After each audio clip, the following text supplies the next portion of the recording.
தமிழ்நாட்டில் வேற யாரு போனாலும் பாதுகாப்புக்கு ஆள் தேவையில்லை. ஆனா விஜய் போற போது மட்டும் அதை கட்டுப்படுத்தவே முடியலன்னு போலீஸே கையை தூக்கிடுச்சு.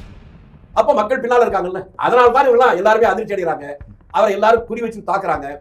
இது சரியா தவறா என்பது வேறு. ஆனால் அவருக்கு பின்னாலே ஒரு பெரிய கூட்டம் இருக்கிறது என்பதை யாரும் மறுக்க முடியாது.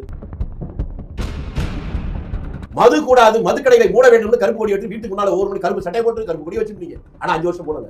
உங்கள் கருப்பு கொடி கருப்பு சட்டை இது எல்லாமே மக்களை ஏமாற்ற என்பதை மக்கள் தெரிஞ்சுட்டாங்க. அதனால அதுக்கு ஆதரவு இல்லை. விசிலடிப்பதை தவிர வேற வழி இல்லை அப்படின்னு பாமர மக்கள் இந்த உண்மைக்கு வந்துட்டாங்க.